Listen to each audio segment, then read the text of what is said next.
Olá, começa agora mais um Conexão Legislativa e hoje nós vamos falar sobre ações voltadas para os médicos e profissionais da saúde. E para isso eu recebo no programa de hoje o Dr. Raul Canal, que é presidente da Sociedade Brasileira de Direito Médico e Bioética. Dr. Raul, seja muito bem-vindo ao nosso programa e muito obrigada por aceitar o convite para participar.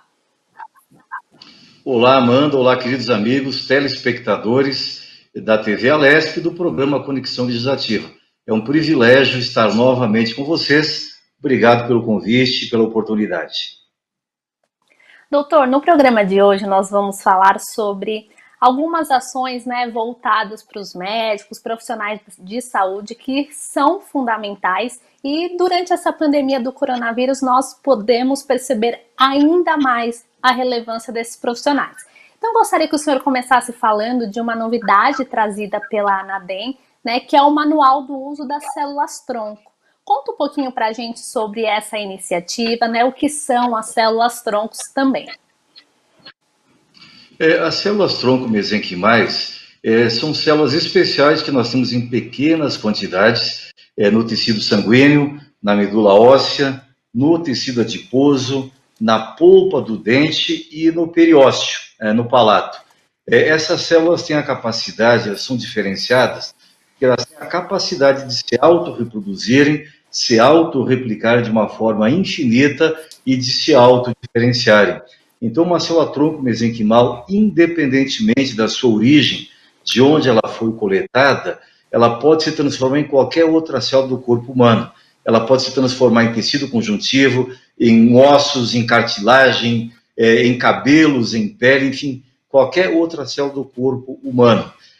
No nosso sistema regulatório brasileiro, através da Anvisa, isso é uma novidade. A primeira resolução da Anvisa regulamentando essa matéria das terapias avançadas a partir do uso de células-tronco mesenquimais é de 2018, fevereiro de 2018, ou seja, é pouco mais de 30 meses que nós estamos convivendo com esse ambiente regulatório no Brasil. Mas é a grande esperança para a medicina do futuro próximo e de um futuro também a médio e a longo prazo. Doutor Raul, nesse manual, fala-se também sobre a medicina regenerativa. Durante a pandemia do novo coronavírus, nós vimos e ainda estamos vendo um grande esforço dos profissionais de saúde e dos médicos, em ajudar a população, em descobrir formas de tratar, enfim. Então, gostaria que o senhor falasse um pouco sobre o que é a medicina regenerativa e também desses esforços dos profissionais da saúde para atender cada vez melhor os pacientes. Bom, veja bem, alguns males, algumas patologias, sobretudo as patologias crônicas, ainda não tem cura na medicina. Por quê? Exemplos, discos intervertebrais, uma vez danificados, eles não podem ser reparados. Algumas lesões em ligamentos não cicatrizam. Alguns danos às articulações são irreversíveis. A cartilagem, uma vez perdida, não há maneira de ser recuperada. O que a medicina tem feito ao longo do tempo é apenas mitigar as dores, mitigar o sofrimento desses pacientes. Todavia, sem uma possibilidade de cura. Atletas de alta performance, todos eles, a partir de 30, 35, 40 anos, eles têm problemas de articulações. Eles têm uma osteoartrite. São dores com as quais eles conviverão para o resto da vida. E mesmo os tratamentos cirúrgicos, a intervenção cirúrgica, é um paliativo para amenizar ou para mitigar a dor desse paciente. Hoje, com a medicina regenerativa, o que está acontecendo? A gente consegue curar os tecidos conjuntivos, consegue reparar cartilagens danificadas e reconstruir até certo ponto, até mesmo fraturas ósseas em ossos longos, tipo fêmur e assim por diante. Então, a medicina regenerativa é uma promessa de cura para essas doenças que até então nós não tínhamos nenhum tipo de esperança. Até mesmo e sobretudo as doenças neurodegenerativas, tipo Parkinson, tipo Alzheimer e outras tantas incuráveis até o presente. E para um futuro muito próximo, nós prevemos que tudo isso terá uma cura através do uso das células-tronco mesenquimais. Doutor, o aumento da expectativa de vida fez com que surgissem ou que as doenças degenerativas se tornassem mais comuns? É possível fazer uma ligação entre as doenças degenerativas e o aumento da expectativa de vida? Gostaria que o senhor explicasse um pouquinho para o nosso público a respeito desse ponto. Bom, veja bem, a exemplo de um automóvel, um avião, qualquer outra máquina, né? Quanto mais tempo de uso ela tem, mais problemas de manutenção essa máquina, esse automóvel, esse avião, eles vão apresentar.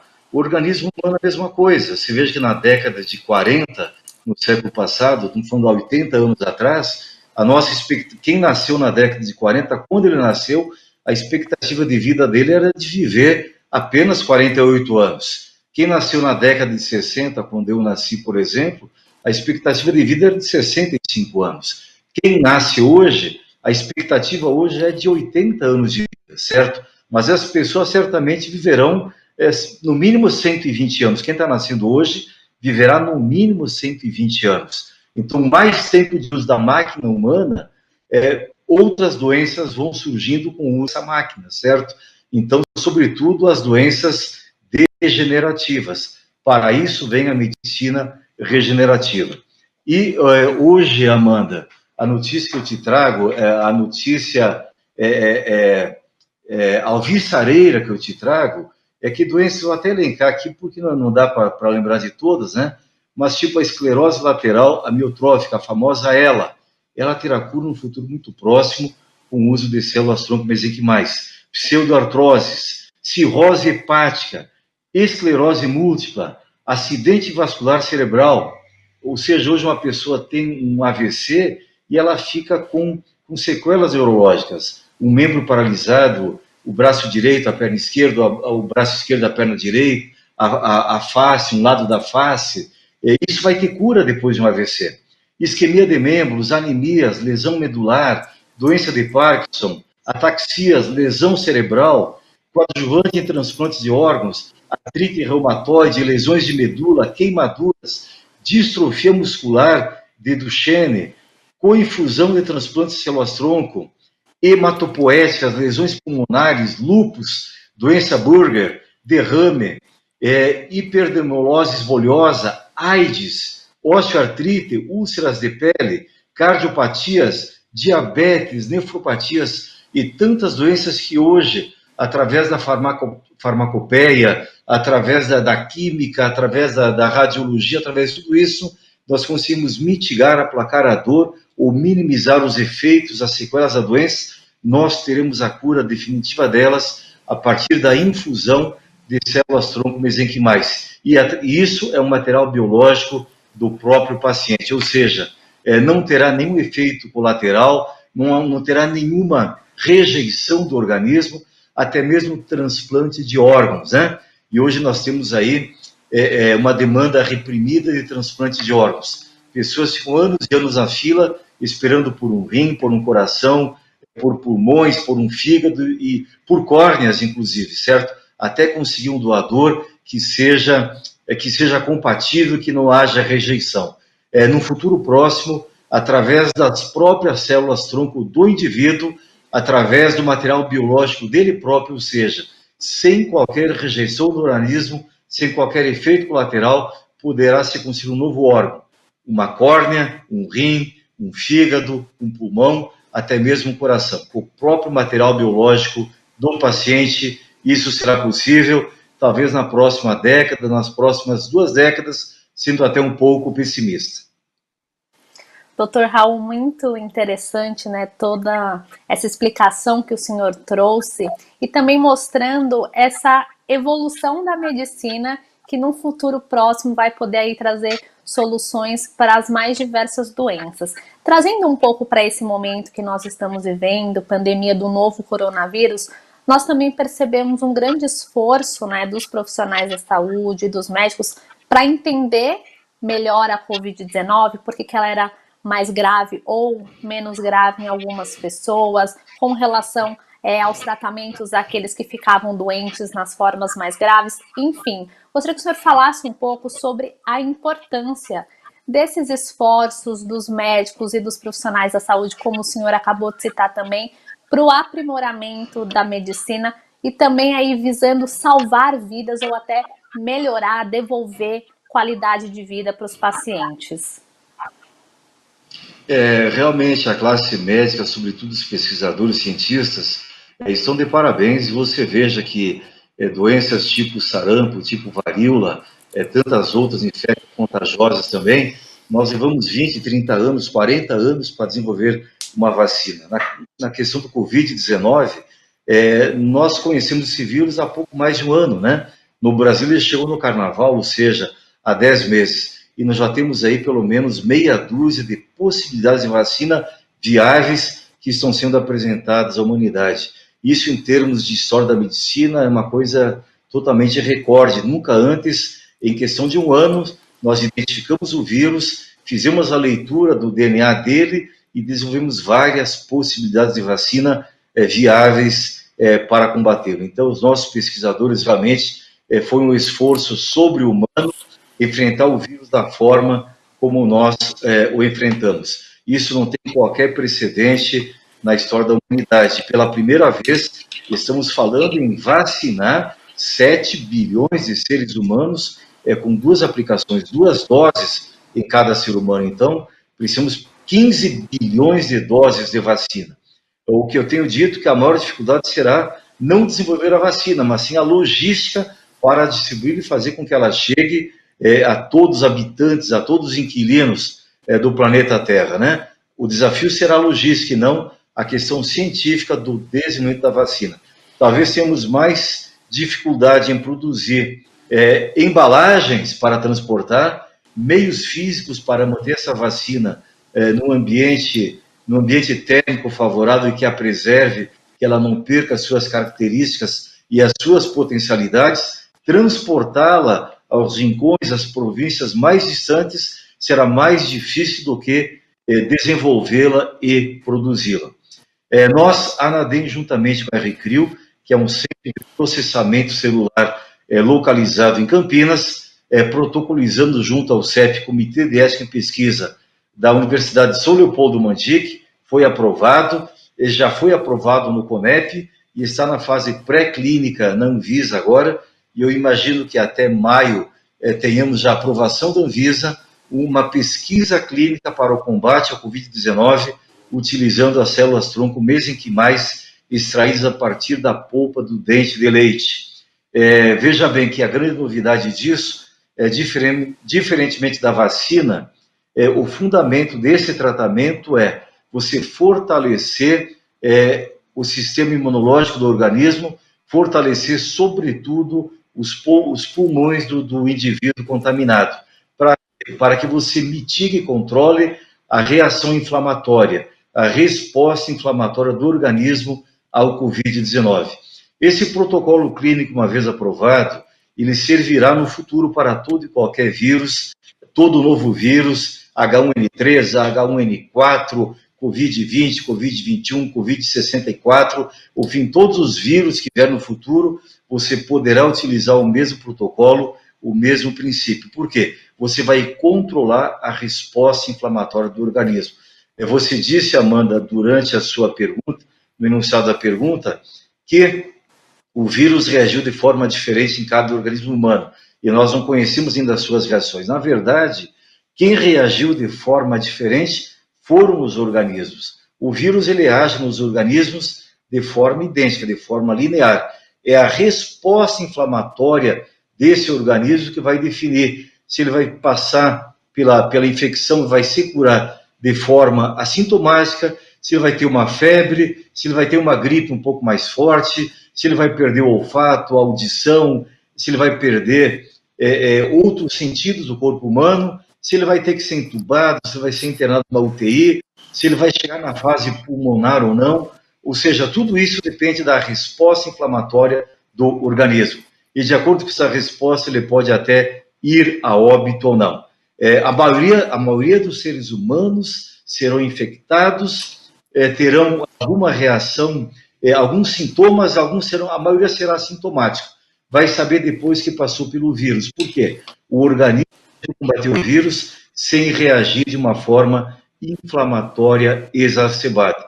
Então, o que nós faremos com célula-tronco? Vamos fortalecer o sistema respiratório do indivíduo para quê? Para que ele reaja de uma forma inflamatória mais amena e o próprio organismo, através do seu sistema imunológico, desenvolva os anticorpos para combater o vírus, que é uma coisa natural. Infelizmente, o que acontece hoje, muitos morrem antes de combater, antes de desenvolver o antídoto, o anticorpo contra o Covid-19. Então, a sua resposta inflamatória foi tão exacerbada que, digamos assim, o sistema imunológico cometeu um suicídio no próprio organismo. Matou a si próprio antes de matar o vírus. Então, nós vamos robustecer o sistema respiratório e o sistema imunológico para combater o vírus com uma resposta inflamatória menos exacerbada. Não sei se consegui ser claro e objetivo, tentando falar, Amanda, num linguajar o menos técnico, o menos médico possível, que é a maioria do nosso público que nos prestigia com a sua audiência qualificada. Perfeita a explicação, doutor Raul, e muito interessante essa informação que o senhor trouxe, né, da possibilidade do uso da célula-tronco até visando aí uma melhora nos casos de Covid-19. E eu queria abordar com o senhor também uma outra questão que veio com a pandemia do novo coronavírus, que é o uso da telemedicina. Aqui na Alesp, né, foi aprovado um projeto de lei que foi sancionado e se tornou a lei número 17.268 de 2020, que é de autoria de vários parlamentares e que autorizou, né, o uso da telemedicina, do atendimento à distância durante toda essa pandemia do novo coronavírus na rede estadual.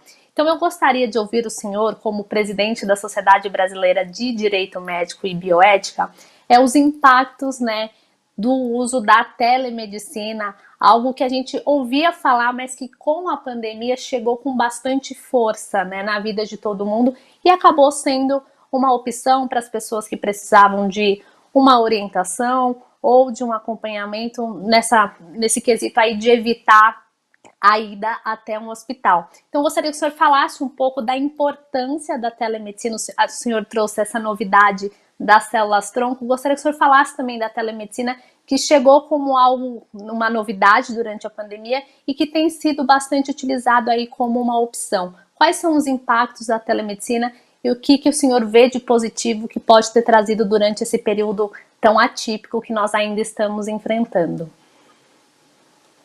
Perfeito, Amanda. Uma das grandes novidades que a gente aprendeu a usar agora durante a pandemia, embora nós já tivéssemos recursos tecnológicos anteriormente, a gente não fazia uso deles, né? Essa entrevista mesmo, se fosse no ano passado, ou eu iria a São Paulo para gravar no seu estúdio, ou você mandaria uma equipe em Brasília, ou você se valeria de algum correspondente aqui na capital da República para fazer essa entrevista comigo. Embora já tivéssemos tido os recursos, não tínhamos o hábito de usá-los. E agora é tão comum essas entrevistas à distância usando esses meios tecnológicos, né? Na medicina não é diferente. Temos que lembrar apenas que a regulamentação da telemedicina hoje no Brasil, ela só vale durante a pandemia.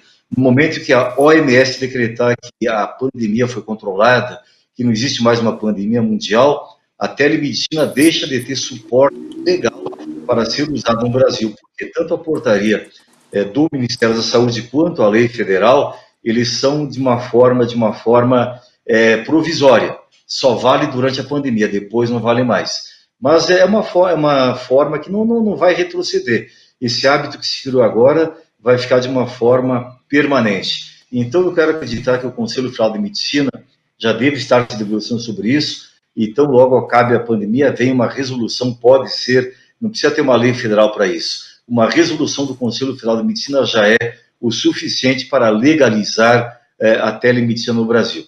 O que nós temos conversado com a classe médica é o uso controlado da telemedicina.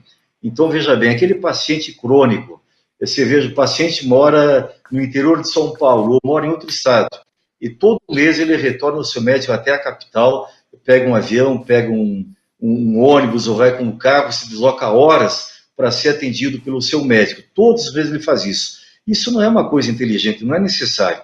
Então, ele pode fazer isso cada 3, 4 meses, e nas consultas intermediárias, ele pode fazer da sua cidade, da sua residência. Um paciente de pós-operatório operou e volta uma semana depois, volta 10 dias depois, 15 dias, para que o médico examine a cicatriz, para ver a evolução do pós-cirúrgico imediato. Não se faz necessário da sua própria residência, ele pode fazer esse retorno ao seu médico. O paciente para uma consulta, o médico solicita vários exames, exames de imagem, exames de sangue, um hemograma completo, um EAS, por aí vai. O paciente vai e faz os exames e volta uma semana, 10 dias depois, simplesmente para mostrar ao médico o resultado dos exames e para obter dele a orientação terapêutica. Não se faz necessário esse retorno.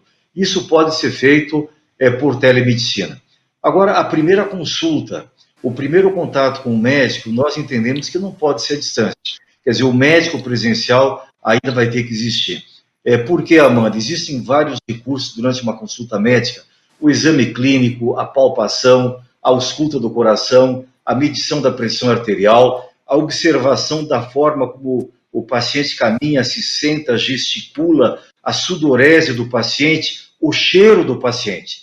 Tudo isso são recursos visuais, auditivos, táteis, que são impossíveis hoje através de uma teleconsulta. Então, num primeiro contato, na primeira consulta, nós entendemos que deve ser feito de uma forma presencial. Da mesma forma, aquele paciente crônico que retorna todos os meses, que você faça intercalado 3 consultas à distância e uma delas de maneira presencial, onde você pode se valer de todos os recursos táteis, auditivos, olfativos, visuais e tudo mais, que numa consulta à distância, às vezes não é possível. E temos que lembrar também, Amanda, eu estou aqui com uma tecnologia de ponta para te dar entrevista, você está com uma tecnologia de ponta para me recepcionar. Mas às vezes o médico está num centro clínico de última geração, mas o paciente está com um celular velho, um celular ultrapassado, numa cidade longe, onde a internet ainda é 4G, certo? Então tem todos esses fatores que precisam ser levados em consideração e que podem prejudicar a qualidade da consulta médica.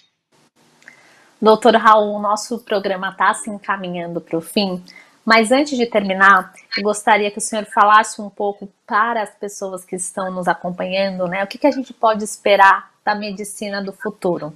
Nós falamos do uso da telemedicina, das células-tronco, o que a gente pode esperar, né? No que a medicina vem se concentrando para poder atender cada vez melhor os pacientes. Então, gostaria que o senhor falasse aí um pouquinho para a gente das perspectivas de futuro e dos avanços que podem chegar com a medicina. Eu vou usar uma frase que usei na primeira entrevista que eu dei sobre telemedicina. Qual é o maior efeito da telemedicina? Eu disse, é o mesmo efeito do WhatsApp. Distancia quem está perto e aproxima quem está distante. Então, nós temos que ter esse cuidado, né? De aproximar distanciar quem está perto. O efeito de aproximar quem está distante é maravilhoso.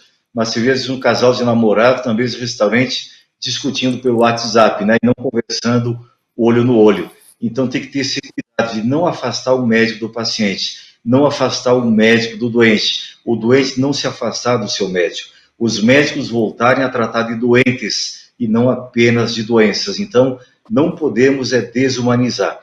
As promessas em termos de avanço da medicina são alvissareiras, são realmente coisas assim de reacender a nossa esperança, viver mais e viver com qualidade. Então, a longevidade com qualidade de vida. Ter longevidade e não perder a qualidade de vida. Mas voltar ao médico do passado, aquele que sentava ao lado do paciente, pegava o paciente na mão, chamava o paciente pelo nome, e o paciente sabia o nome do seu médico. Isso é importante, nós voltarmos a humanizar a medicina, aproximar mais o médico do seu doente, e o médico entender que ele trata um ser humano, com toda a sua reserva emocional, com todo o seu passado tóxico, com as suas expectativas e frustrações, com os seus sonhos e ambições, com os seus multirrelacionamentos familiares, sociais, toda a sua carga energética e espiritual que contribui para o agravamento da doença ou para a cura dela. Todo esse ser complexo precisa ser entendido, compreendido e tratado, e não apenas um corpo humano, e não apenas um fígado, um coração, um rim, um pulmão. Tudo isso precisa ser tratado. Por quê? Um órgão não adoece, todo o organismo adoece junto com ele, e o organismo físico, psíquico, astral, espiritual, emocional, precisa ser tratado ao mesmo tempo. Isso que nós precisamos recuperar na medicina para voltar a tratar de seres humanos e deixar que eles envelheçam com qualidade de vida.